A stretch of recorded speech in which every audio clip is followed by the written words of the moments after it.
He was the kindest robot in the world, and now he was going to the bottom of the tall, shiny, golden spaceship to get some soft sand for the good girl. She was always happy and never sad, and she wanted to make a sand castle, as it would make her think about being at the seaside. They were in outer space, and it was icy cold outside and a long way away from the Earth. The robot had sharp, spiky blue hair and square blue eyes, and he looked about the great pile of sand and was scooping it up into the sweetie tube to take to the girl. She had asked him to get it for her because he didn't have wheels and he didn't have walking legs. He had short legs that blew out jets of red steam that made him fly over the gritty sand. All of the other robots would have got stuck in the sand and wouldn't have been able to work if they got sand inside of their arms and legs. He was a strong robot with a broken speaker for his mouth, but he was always smiling and talking in a scratchy voice. "Yes, I would like to do that for you," he would say. "Can I help you?" Whenever he could, because he was a very friendly robot.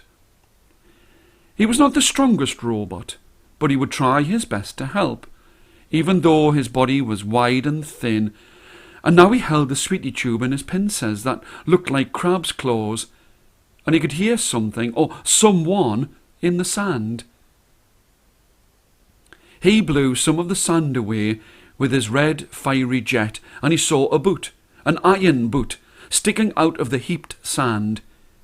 He knew it was the iron boot of one of the bigger, stronger robots. "Who is there?" he said. "Can I help you?" he cried.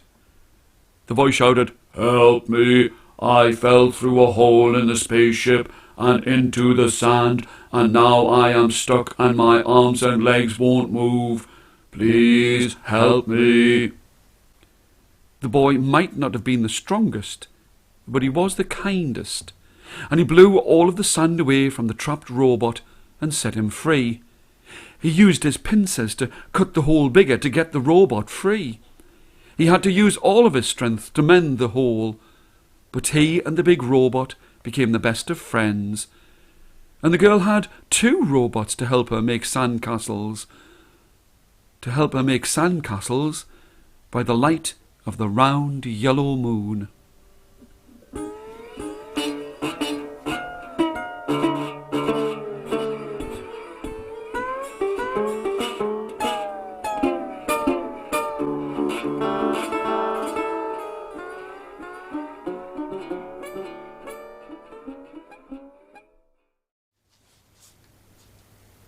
Two robots. Round head, square blue eyes, one with ears, the other has none. Thin white legs, a rocket robot going into space. One friendly robot, one that's not. One must be sad, the other must be happy. Still and alone. Silver key, silver hat, golden legs long and strong, cold blue mouth always painted sad, long round ears not like mine. I wouldn't like to be a robot.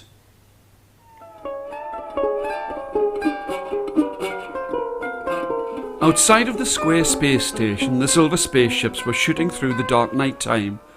It was a new and very clean spaceship. The sad girl robot with the triangular head was having to wash all of the clothes, but she would rather have been looking after the animals. She liked the animals, they were her friends, and she would look at them with her little round eyes and give them their food. If you looked at her face while she washed the shirts, she looked as if she was happy because she had a small, smiley mouth. It was only her mouth that was happy. It was painted into a smile, and she couldn't change the way it looked. Really, she had a sad feeling inside of all of her machinery. She didn't have a heart, and she would try to stop a small oily tear going down her cheek by thinking about the tall green trees in the farm on the station. She knew that when she finished her work, she would be able to go to the farm and look after her animals. She knew that she had to look after her strong hands with all of their muscles and make sure that they were completely dry after doing all of the washing. If she didn't, then they would get rusty and she would not be able to move her fingers. One of the things that made her feel happy was to dive in and out of the space station in the dark of the night and swim between the rockets, and she knew that she would do that after she had fed the animals on the farm. On her propeller legs and circular feet, she made her way down to the farm. While she was feeding all of the friendly animals, she found something in the ground that looked like a spoon under one of the tall green trees. She didn't know what it was, but she knew it should not have been there. She went over to the round window and looked outside and into the dark. She could see that bits of the silvery space station were floating around.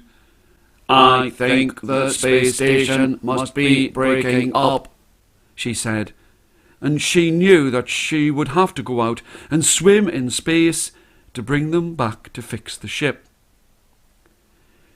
She used a long piece of metal on the fin of the station that looked just like a diving board to jump out into space.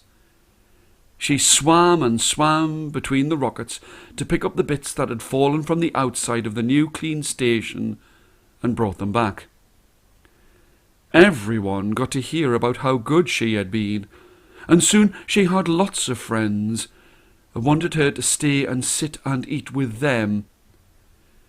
When they were having spoonfuls of yoghurt, she would smile and feel really happy and eat another spoonful of thick, greasy engine oil.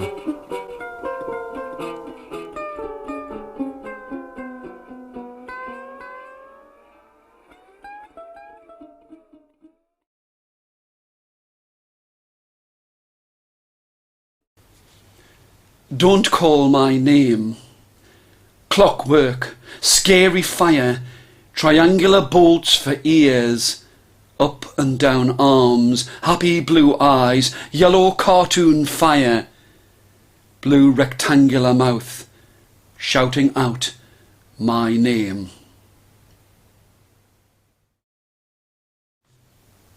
A rusty web. Spider robot with a white steel web, scary eyes, scary nose and teeth, making a strong, heavy web in the metal apple tree to catch huge iron flies. A robot smile. Upside down square with just one eye, two eyes happy, with black and green round feet, one eye round feet, no hands, no mouth. A little robot with pincer hands, a bored mouth whispering, I wish I could smile.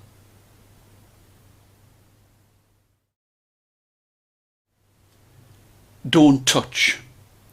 Scary robot, spiders, black legs and nippers, short green eyes, it looks nasty to me.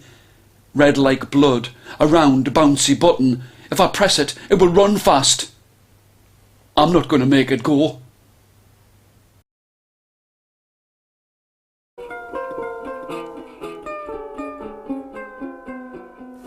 Look up there!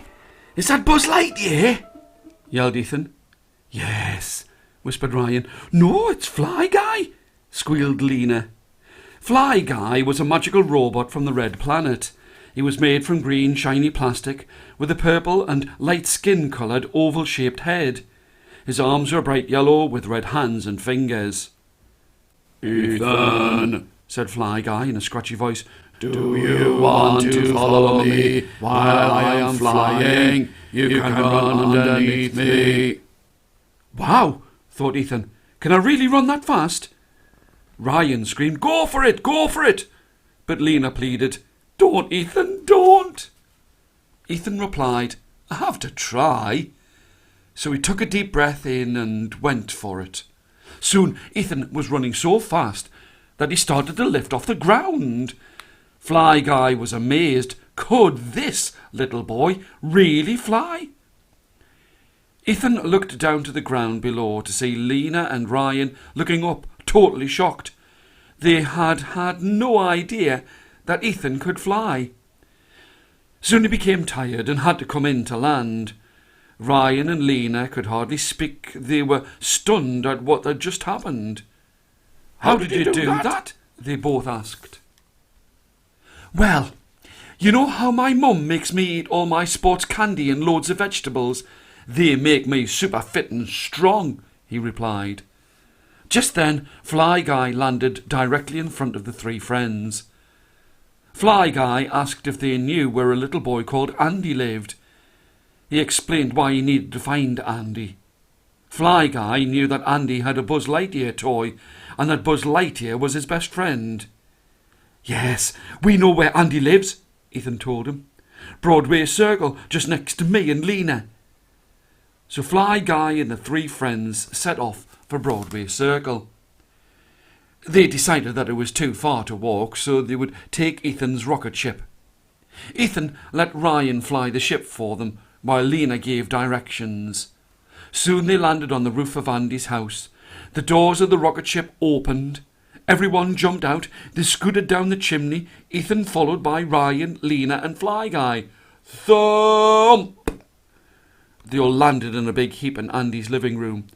In the background they could hear quiet, chattering noises. Andy! They quietly tiptoed through the living room, up the stairs, and stood in front of Andy's bedroom door. Ethan tapped on the door.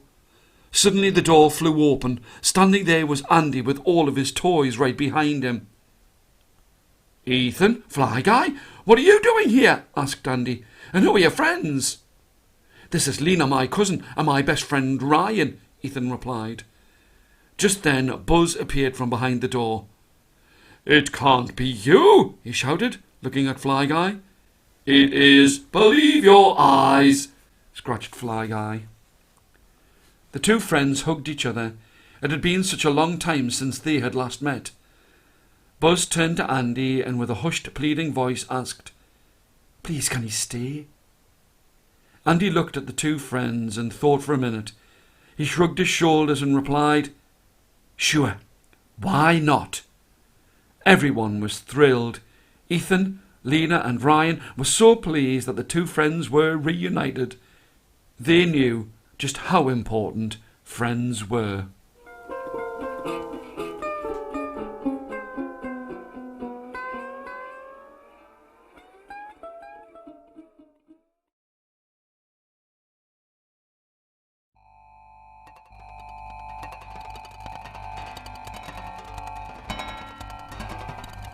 His two round eyes looked out of his round, stripy head that wobbled on his springy neck. The robot did not like the human beings, and he was standing by the side of the dirty red sand at the edge of the town. He could see that there was an upside-down house, and he knew that that was not right. His triangular body held a dark blue heart that was not filled with love for the people who walked on two legs. He had two legs, but they were getting stiff, and his long toes didn't work as well as they had done when he was a new, shiny robot. His strong arms were getting stiff, and he cricked and clicked every time that he moved. As he looked at the upside-down house, he wondered what had turned it over. He knew that whatever it was, it must have been strong. Just then, a little boy walked past him towards the dry, red, sandy desert. The man-robot clicked his stiff fingers and looked again at the red sand by the upside-down house. He could see that there was a huge, sharp-toothed crocodile buried in the sand, and the little boy was walking straight towards it. "What can I do?" the robot said out loud. "I can't just let the boy get eaten by the crocodile. I have to do something to help him." The robot pushed its way past the small boy and towards the crocodile, and clanked and clunked its way to get to the open mouth of the terrible crocodile. The robot had a wooden cup, and it filled it with clear water to throw at the crocodile. But the crocodile wanted to eat the little boy. The boy didn't see anything, but there was a terrible noise as the robot tried to push the crocodile's mouth open. But the robot was old and not as strong as it had been. It fought with the teeth and jaws of the awful crocodile, and when the fight was over, all they found was one of the robot's long toes in the sand. The boy never knew that the robot had saved him. He never knew that he had helped him and stopped the crocodile from eating him.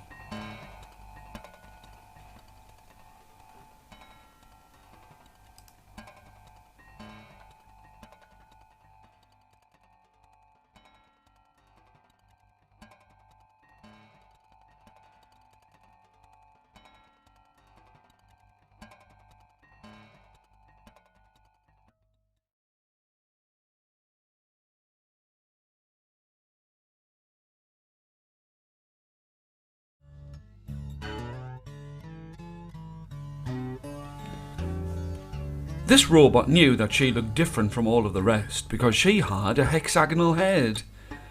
With a curly red and blue fire, she would fly in the icy space and make sure the red rocket ship was safe. Sometimes the people on board would have to land on the planets, and no one knew if the different planets were safe. She couldn't walk on the planets because she didn't have any legs. She would move by blowing out jets of fire and flames, and she could hover and fly above the ground. This girl robot would have loved to have had some legs, just like the other girls and boys. What she did have were blue triangular eyes and a broad round mouth. Sometimes the flames would come out of her mouth, and that would make her look very scary indeed. No one should have been frightened of her because you could see that she had blood inside of her diamond hands, and that meant that she would have to have some food now and then. It made her feel almost like a human being, having to sit down and put food in her mouth just like them.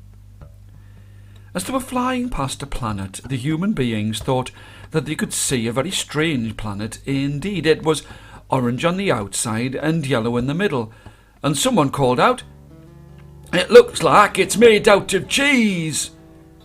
Someone else said, "Why don't we send the round-bodied girl robot to find out? She won't sink into the planet, not with her flames and jets." It was decided that she should get herself ready to go out and explore. But just before she went out, there was a boy, a very fussy boy, dressed in his tennis shorts with a tennis racket in his hand, making a lot of fuss in the restaurant on board of the spaceship. She had seen him before, and he always complained about everything that his mother and father tried to make him eat.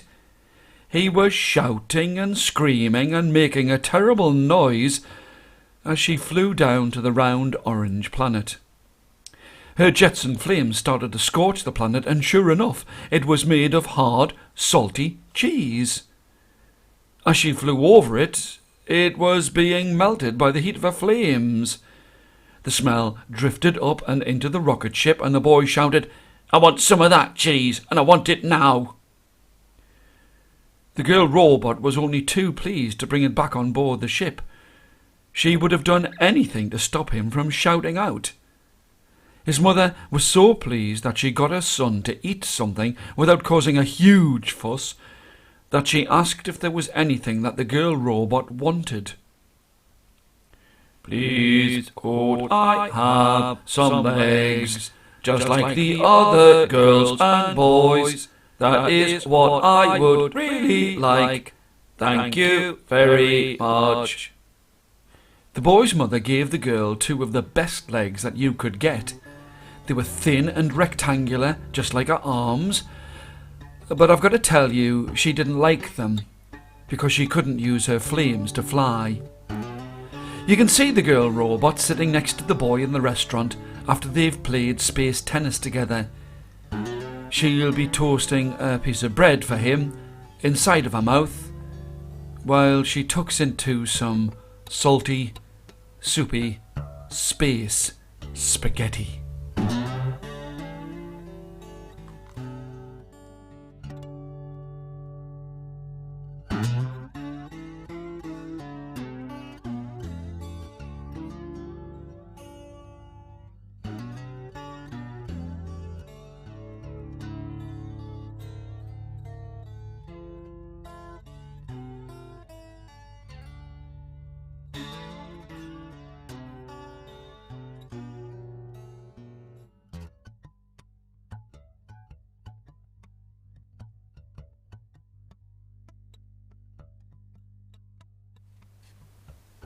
Big round blue eyes, bent black antenna to hear, spanners as pincers like a crab to hold, long happy square mouth which makes only loud beep beep beeps.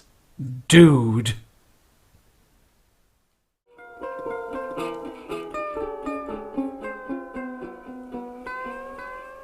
On board of the golden spaceship there was always paper lying around that needed to be cleaned up, and this robot with its silver metal reflective square head was just the robot to tidy it up. Its blue triangular eyes could see just exactly where all of the paper rubbish was, and its circular nose could let it smell the rotting paper wherever it was. The sharp teeth inside of its smiling mouth made it look very ferocious, but it needed its teeth to grind up the paper and cardboard that it would find. It wasn't as if it ate the paper, but it would grind it up and place it inside of its dustbin can of a body that was covered with buttons and a few broken wires. As it would hoover up the paper, it would love to sing in a high, scratchy voice that really was very good. This robot loved to clean up, and it really loved to sing. Picking up the paper was easy for this robot, as it had strong fat arms and sharp clipper hands, and it liked the feel of the paper inside of its body, but what it really liked to eat was jelly motor oil. That didn't just feel good, it did it good. In amongst all of the paper, the robot found something that it had never seen before. It was long and thin. It was round and made of metal.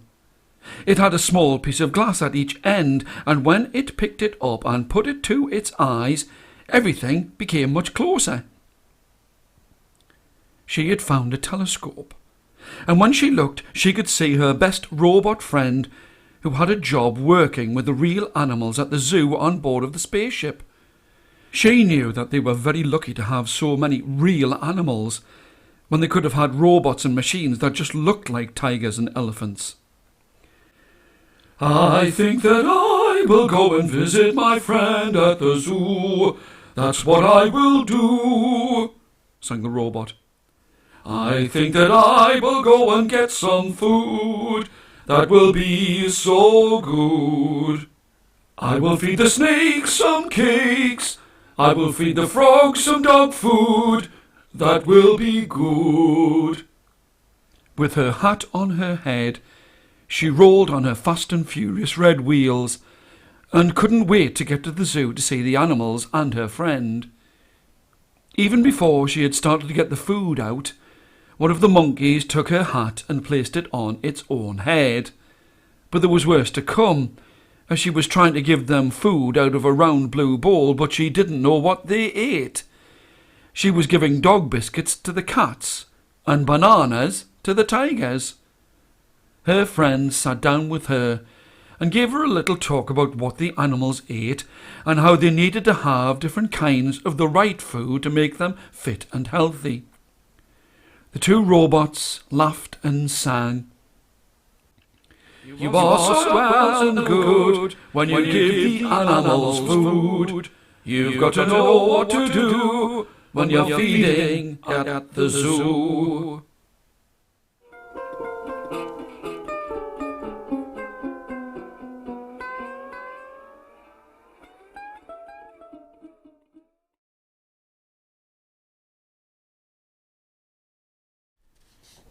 A square, shiny metal head, yellow zigzags on his telly. He tells you the time on his tummy. He wears red shoes on giant feet. He is really big but really kind. I would like to be his friend. A dotty head, a square head, a red foot, a blue striped foot. He has arms to do press-ups, a telly on his tongue which talks. I am a robot. He is a robot. We like robots.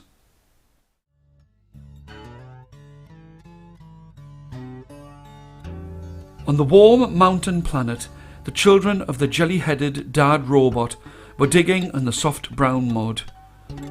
They'd been told not to dig there, as there could be anything under the ground that they would not like. that did not stop them wanting to dig and dig in the sweet brown earth, and they couldn't stop themselves from eating the sticky brown mud. They squished and they squashed it into lollies and ice creams, and they ate a lot more than they should have done. In fact, their arms and feet, face and hands were covered all over in the thick, sticky, itchy mud. The dad robot heard his children starting to moan and groan and then clank and clunk as they scritched and they scratched at their tough metal bodies and came thumping and clunking back to their dad. Their dad knew just what they had done and knew exactly what he needed to do. "You should not have dug in the dark brown mud. Now you are itchy and you need to have a wash and a bath in silky brown oil." He used a bucket and a mop to wash them down and put them in a big bath of silky brown oil. "Now let that be a lesson to you, and don't eat too much of the brown mud, no matter how good you think it tastes." "But Dad, it does taste so good. We didn't know it would make us so itchy." His children were very sorry for what they had done and very grateful for him helping them. When they had all gone to bed, the dad robot could see that there was a large lump of sticky brown mud on the side of the bath, and he couldn't stop himself as he reached down and put it into his mouth. It did taste good, so he thought that he would have just a little bit more. And then he had a little bit more, and more, and more, and more. The first thing that he knew was that he was starting to moan and groan, and then clank and clunk as he scritched and he scratched at his tough metal body and came thumping and clunking back to his children. This time it was his children who had to wash him in the silky brown oil, and he said that he would only have red ice cream from then on and not eat the itchy, scratchy mud.